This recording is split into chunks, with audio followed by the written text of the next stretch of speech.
mas masakit pa ang maiwanan ng boyfriend o girlfriend kesa ma-impeach ka ng House of Representatives. Narinig yun po yun. Mas masakit pa daw po yung maiwanan ka, no? Ng boyfriend o girlfriend mo. Kumpara, 'di ba? Kumpara sa ma-impeach ka ng House of the Representatives. Sa tingin nyo, totoo kaya yung sinabi ni Sara Duterte? Or palabas niya lang niya yun para magmukha siyang strong? Diba? Kasi ako, hindi po ako naniniwala na ganun yung kanyang nararamdaman sa ngayon. Nakikita ko po sa kanya, ang pinapakita niya sa publiko ay kalmado siya. Kaya nga lang may kaunting kabobohan. May pagiging lutang. Doon sa press con kahapon yun yung pinapakita niya na strong siya. Pero deep inside, wala na yan. Durog na yan. Nasasaktan yan. Kasi hindi po basta-basta na ikaw, breaking news to na ikaw bilang isang vice president, kauna-unahan na ma-impeach ng Kamara. Nakakaya yun, di ba? Bilang isang vice president, in-impeach ka ng Kamara tapos sasabihin mong hindi masakit. Breaking news to. Diba? Si Sara Duterte lang po yung nakagawa niyan. Kung sa mga presidente may mga na-impeach, sa pagiging vice meron din. Yan po si Sara Duterte. Gusto niyang makita ng mga Pilipino na hindi siya apektado. Pero alam nyo, yung sinasabi ni Sara, hindi ako maniniwala dyan. Kasi parang yung awayan nila ng partner niya, 'di ba? Si Carpio ba 'yon? Carpio? Parang hindi naman siya nasaktan 'Di ba? Hindi wala talaga. Wala. Parang normal lang sa kanila. Kala ko ba mas masakit? Pero yung awayan niyo wala. Hindi naman makita na apektado ka. 'Di ba? Pero dito sa impeachment na 'to, nagkalutang-lutang ka dun sa press con. Dahil kahit ipakita mo sa mga tao na hindi ka apektado, nagre-reflect pa rin yan sa boses mo, sa mga mata mo, sa pananalita mo. Diba? Na talagang durog ka dun. Piniklaim kasi ng mga DDS, mahal namin yan si Sara Duterte. Mahal namin yan si Sara Duterte. Mahal ng mga Pilipino yan. Mahal ng mga kongresista yan. Pero tingnan nyo, ang daming boto para mapa-impeach itong si Sara Duterte. At nangyari na nga. Diba? Tapos ngayon, ganyan sasabihin mo. Huwag nga kami. Diba? Hindi mo kami maloloko. Sa bagay, kahit sarili mo, niloloko mo Diba? So, yun po, ang ating bibigyan ngayon ng reaction mga pre. Siyempre, meron po tayong dito. Meron po tayong Facebook page. Saan ba yun? Ito, Ballpoint Man 2.0. And syempre, meron din po tayong TikTok. Huwag kalimutang i-follow yung ating mga social media accounts. So, hindi pa po nakasubscribe sa ating YouTube channel, huwag kalimutang mag-like, share, and subscribe. And syempre, ito na nga, na-amnesia po itong si Sara Duterte. Na-amnesia. Hindi niya alam yung ginagawa niya. Biglang nag-deny. Diba? Doon sa press con. Nakalimutan yata niya Ewan ko kung sabi ko nga sa inyo Pag DDS talaga bobo. Pag Duterte talaga bobo. Tingnan mo to. Ipapakita akong video sa inyo. Yan. Diyan po, February 7, 2025 kahapon po yan. I-deny niya, no? VP Sara Duterte on her alleged assassination threats versus President Ferdinand Marcos Jr. Etong dalawang video na to, makikita po natin dito yung kaibahan. 'Di ba? Dito amnesia siya, dito agresibo siya. 'Di ba? Amnesia versus agresibo. Yan. So, eto na mga pre, no? Pakinggan po natin ito. I did not Oh, ito. Bago pala natin ito ituloy-tuloy, dito natin mapapatunayan, okay? Kasi kung i-deny niya, hindi naman ako na amnesia eh. Wala naman talagang ganun. Okay, pagpalagay natin, pwede na sabihin yun eh. Okay, hindi ka na amnesia. Pero, sinungaling ka. Diba? Kung sasabihin niya, hindi naman ako amnesia eh. Matino naman yung takbo ng utak ko, okay, walang problema. Sinabi mo yan eh. Pero, mapapatunayan dito na sinungaling ka. Okay, panoorin po natin yung video. I did not make an assassination threat to the president. I did not make an assassination threat to the president. Pero anong sabi niya? Pag ako pinatay, may kinausap na ako, patayin mo yan si Bongbong Marcos. Gayahin ko yung salita ni Sarah. Ako may kinausap na. Pag ako pinatay, patayin mo yan si Bongbong Marcos. Tama ba? Or medyo may kapalpakan din ako. Di ko memorize yata eh. First Lady at Speaker Martin Romualdez. Huwag niyo silang tigilan. Ito I did not make an assassination threat to the president. Sila lang nagsasabi niyan. Sila lang nagsasabi may assassination. Sila nagsasabi may assassin, may gunman. Next po, GDB. Not say that. Okay. Sila lang daw yung nagsasabi. Sinong sila? Tayo. Kasama na dyan yung Malacanang, yung mga nagkukomento patungkol dyan ng mga PBBM vloggers. Diba? Kasama na tayo dyan. Hindi kami yung may sabi. Tayo pa yung pinagbintangan eh. Diba? Tayo din may sabi. Maliwanag naman, nang may sabi po niyan si Sara Duterte. Ganito po siya kasinungaling, Huwag ka mag-alala, ma'am, sa security ko. Kasi may kinausap na ako na tao. Sinong kinausap mo? Sinabi ko sa kanya, kapag pinatay ako, patayin mo si BBM, si Lisa Araneta, at si Martin Romualdez. No joke. No joke yun May kinausap ka ng tao. Ano yun? Assassin. Diba? Assassin. Huwag mo silang tantanan. Ibig sabihin, hanggang di namamatay ang mga yan, huwag mong tatantanan. Diba? Yon. Tapos ngayon sasabihin mo, Malacanang yung nagsabi ng ganun. Galing sa bunganga mo yan, Sara Duterte. Sige. Kung hindi ka na amnesia, ibig sabihin sinungaling ka. Diba? Ibig sabihin sinungaling ka. Alam niyo mga pre, hindi po natin kailangan paulit-ulit ko po ito sinasabi. Hindi po natin kailangan ng mga kandidatong sinungaling. Diba? Alam naman natin pag utak Duterte, lugaw yan. Lugaw. Ibig sabihin, walang kwenta. Diba? Kasi pabago-bago po sila ng desisyon, walang paninindigan. Matapang sila ngayon, pag nag-expired yung pulburon sa katawan nila, biglang lalambot. Biglang magkaka-amnesia na. Diba? Masarap yung pulburon yung tigli 5 piso. Kumakain din ako nun. Diba? Sarap kaya yun. Diba?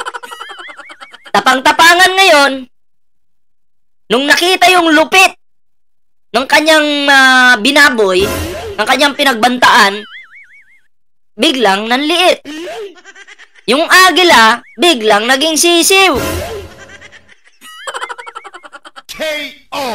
Paano na yun? Diba? Di ko naman pwedeng umurong yung bayag mo, wala ka man nun. Diba?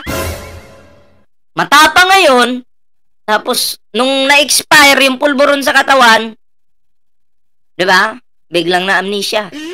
Or kung hindi na-amnesia, natakot. Yan talaga, natakot. Ay, hindi pala basta-basta tong pinagsasabi ko nung nakaraan Bawiin ko na lang. Sabihin ko na lang na wala naman akong sinabi niyan. Sila lang naman may sabi niyan. Ay, are. Sarah, bakit ganun?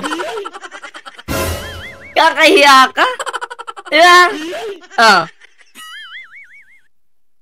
No joke. Oh. Nagbilin na ako, ma'am. Oh, nagbilin ka na pala na ipapapatay mo yung tatlo eh. May pinagbilinan ka na. Sino ba, si Dado? Ay, walang kwenta yun.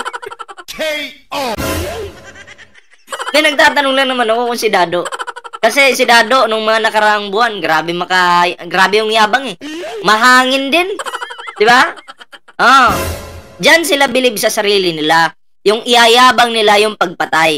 Pero hindi naman nila kayang panindigan. Diba? Sara! Ah.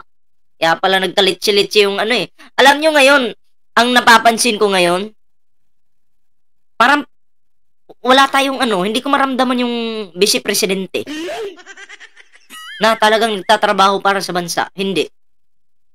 Ang nakikita ko lang ngayon, may presidente tayo, pero walang vice. Diba? Leni Robredo na lang dapat maging vice.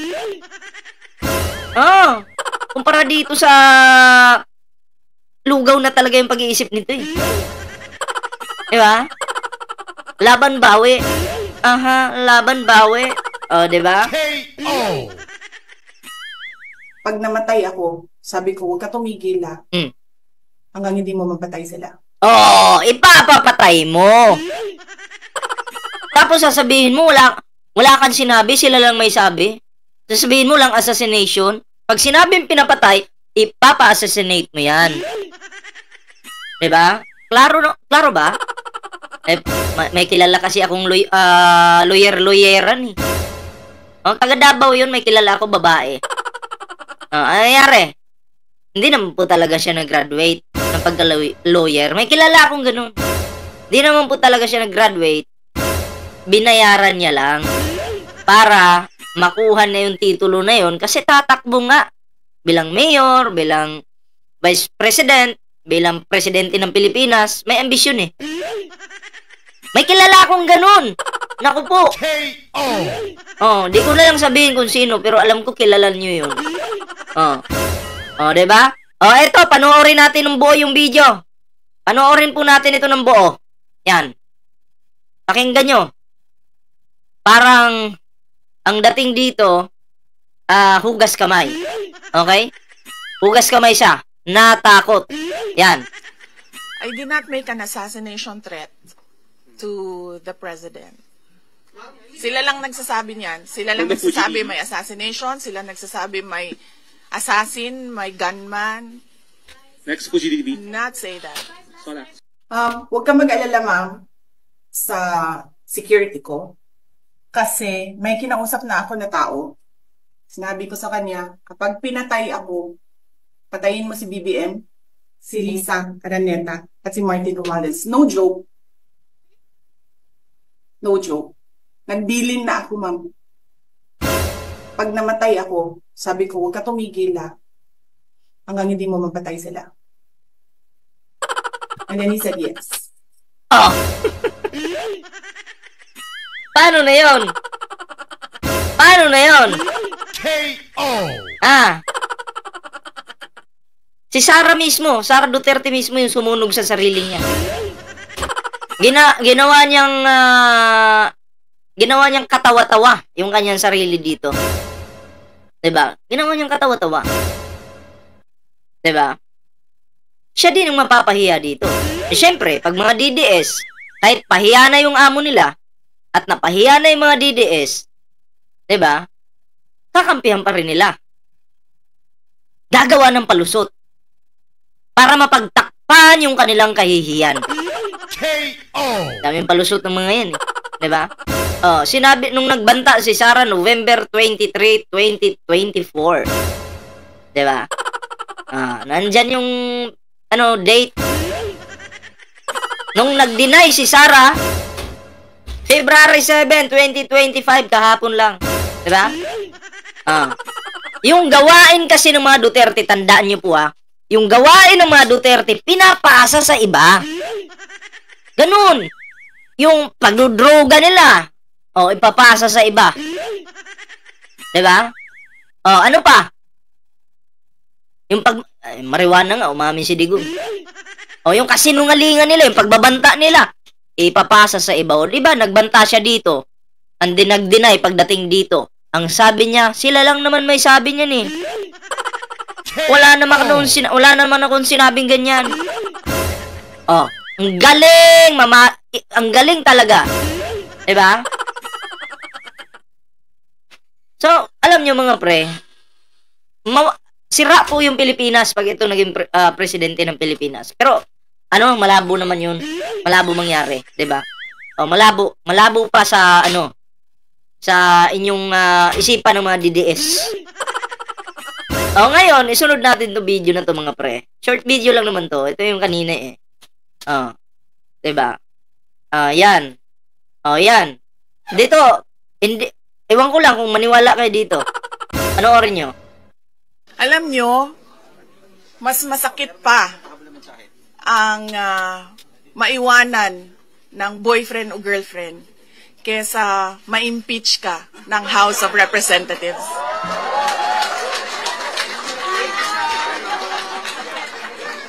Yun na yun. Mas masakit pa ang maiwanan ng boyfriend o girlfriend kumpara sa ma-impeach ka ng House of the Representatives. Pero para sa akin, yung sakit na nararamdaman mo ngayon, tinatago mo lang. Hindi mo pinapakita sa publiko. Kasi nung time, di umano, nag-away kayo nitong Carpio na partner mo. At di umano, no? Kayo ay, kumbaga, nagkalabuan, nagkahiwa-hiwalay. Bakit hindi masakit para sa'yo? Di ka man lang nasaktan. Diba? Hindi ka nasaktan eh. Pero nakakapagtaka, yung palaging kasama ni Sarah sa picture, yung si Lopez, yung attorney Lopez na yun. KO! Sinungaling talaga to Lopez na to, Ha? Alam mo, itong Lopez na to, babanatan ko to eh. Hoy! Lopez ako, hoy! Sorry. Lopez ako! Ha? Sorry. Hindi, yung nandyan sa yung Lopez na, hindi naman ikaw. Ano ka ba? Lopez ako. Yung lawyer dun sa Linawin mo yan. Sino sasabi yan, ha?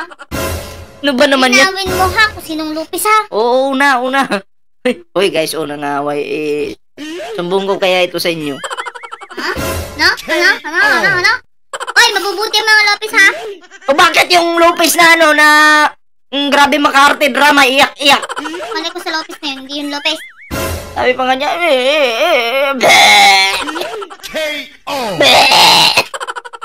Uy, hindi. Rico. Storbo, may ginagawa ko dito. KO! Buti nga sa'yo, umalis ka. Lopez ka rin eh. KO! Wag nga ako. Okay. Naku po.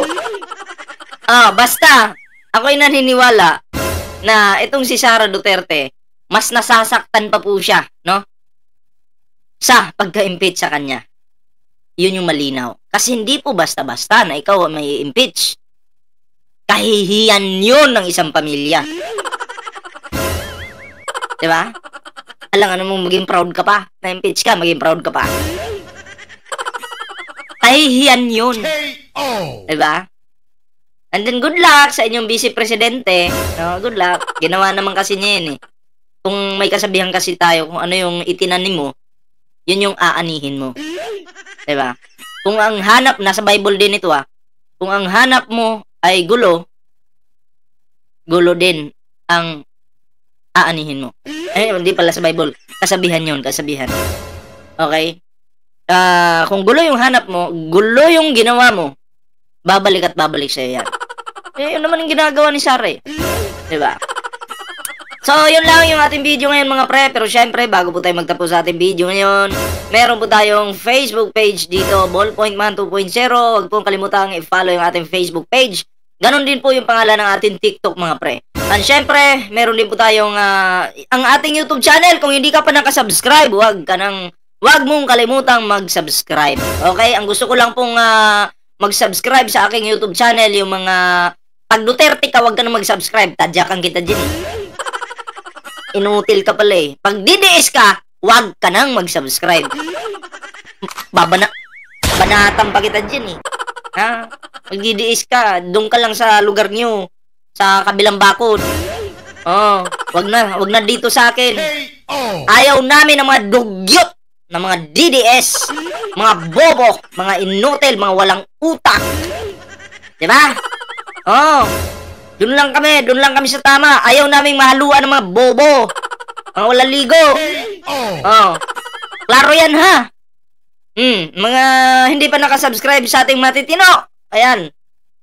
May subscribe na dyan at ring the notification bell para updated po kayo lahat sa mga uploads natin. Diba? So, yun lang po muna yung ating video. Kita-kits po tayo mamaya sa susunod nating video.